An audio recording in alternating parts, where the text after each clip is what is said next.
Yo, what's up, folks? This Impact, and I want to take this time to welcome you all back to the Hurt Business 101. Let's get right into this video, man. Today's video, I want to discuss the interview that Turki Alalshikh done on Dazn about how he feels about the current state of boxing, what he plans on doing, and what role Saudi Arabia plans on taking when it comes to this sport. Let's get right into it. Listen up, folks. Before I get into the video, I just want to invite you all. If you like the content, if you like this video, please hit the thumbs up button. That really helps a long way with the algorithm. Also, if you like this video or any of my videos, consider hitting the subscribe button, push the bell icon so you can be notified whenever I drop new content. Let's go. Listen, man. Turki Alalshikh done his interview on Dazn, and I gotta tell y'all, man, he was a breath of fresh air.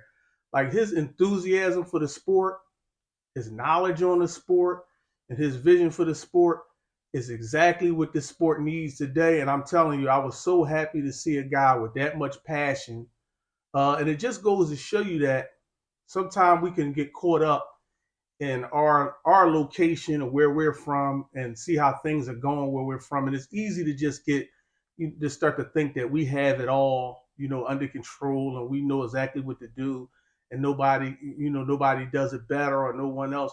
It's always good to see somebody like him because it reminds us that if we become stagnant in any area, there's always somebody that has some type of passion and somebody that's willing to step in and try to take it over. And I don't think he's going to take over the sport of boxing or Saudi will take over the sport of boxing. But right now, I'm not going to lie to you guys. His vision is right up the alley of what some of the things that I've seen in the sport of boxing that I think was missing and that I thought was missing for quite some time. And his enthusiasm for the sport is second to none. He sits now. He's an advisor for Saudi, and he's also the chairman of their entertainment. So he spoke on it. He said he has the full backing of the Crown Prince, and basically he's been given full autonomy to go ahead and go to work on this stuff. And he's been putting on. So far, so good, man. From every account that I've heard from any of the fighters, any of the entertainers, anyone who's went over there for any of the events so far, there's been nothing but glowing reviews from the production to the way everybody say how they was treated like kings and queens over there, to the to everything, the sound, the quality of the cameras and everything that went into it, man. No one had anything but great reviews about what's going on over there. People are thrilled about the situation. They willing to put a whole stadium together, quick, fast, and in a hurry just to get the shows on the road. That just goes to show you how serious they are. And one thing about it, with all of this situations with A sides and B sides, and there not being able to be enough money, and people not wanting to put the money out there for fights.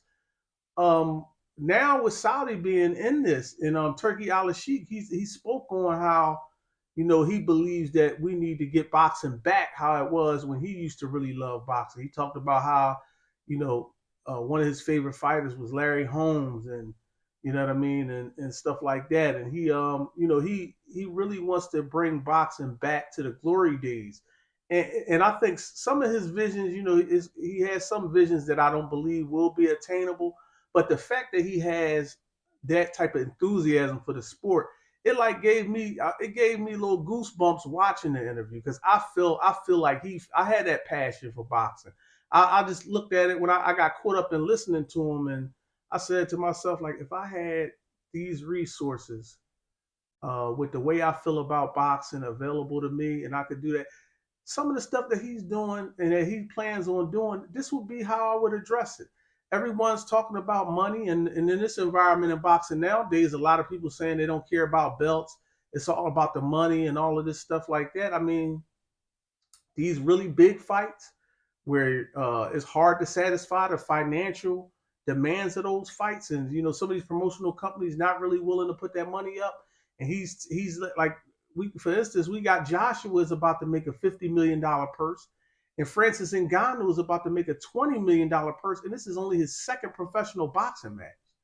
I mean, that's 70 million on two fighters right there, and not and let alone the card. So all the other fighters, and from what I've seen on the Day of Reckoning, they have no problem with putting multiple, um, high purse taking fighters on one card and charging, half the price that we paying for other pay-per-views and stuff like that. And what I see from that is that's a buy-in. You know what I'm saying? They are investing in the sport of boxing, and these established promotional companies and stuff like that. They don't have the money that this guy got. They got budgets and they got stuff like that. This guy has full autonomy to just open up the checkbook and just write checks, just to get that demand. And now, obviously, I believe, like anything, there's a shelf life and there's a certain level of sustainability or unsustainability. But when somebody's buying in, this is the time when they're going to go all in. And I think some of these fighters need to capitalize on this. I mean, especially for those fighters that claim that they're not in it for belts, and they not in it for, they don't care about legacy. They want to make the most money possible. But the thing is, he's not going to pay these guys that kind of money to fight nobody. And he's willing to pay. But if he doesn't, and from what I originally thought that he was just going to be like blindly just pouring money out just to get fights over there. Then I started hearing of him saying certain fights aren't worth it and they want to prove certain fights. So he's obviously well in tune with who's worth the money and the possible, the possible gains and the pluses and minuses of having certain cards being put together. He's not dumb at all. And he has a really good sense of how to draw people in. I'm telling you, like, I'm really happy that Turki Alalshikh is entered this thing, and sky's gonna be the limit for Saudi Arabia in the sport of boxing, being able to grab themselves a lane in the sport of boxing. Because right now it seems like they're gonna become the mecca for the mega bouts. Another thing he spoke about that I'm really excited about is not the actual boxing, but he spoke about producing the video game, and we haven't had one since the Fight Night Champion. And I used to love playing the boxing games from all the way from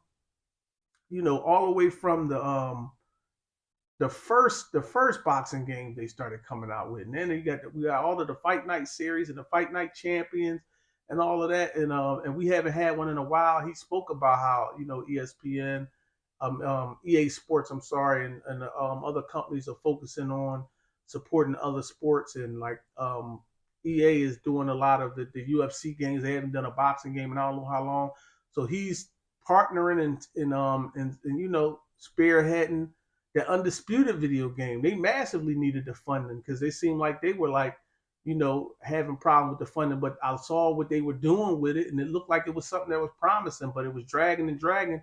Now he's involved with it. He's gonna put the money out there to make this thing happen, man. So we all just need to keep our eyes peeled, be happy, and be willing to embrace new things and new things coming to the sport of boxing.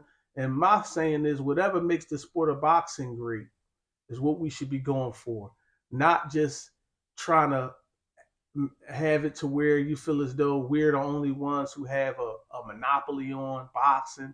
I mean, everybody, UK has boxing, everyone has boxing, but now with Saudi, I'm really happy about that, and I'm really interested in seeing where this thing can lead. That's all I'm going to do in this video, man. Once again, I want to thank y'all for tuning in to another edition of the Hurt Business 101. You know what they say. It's no business like show business. But I say it's no business like the hurt business. 1-0-1 done.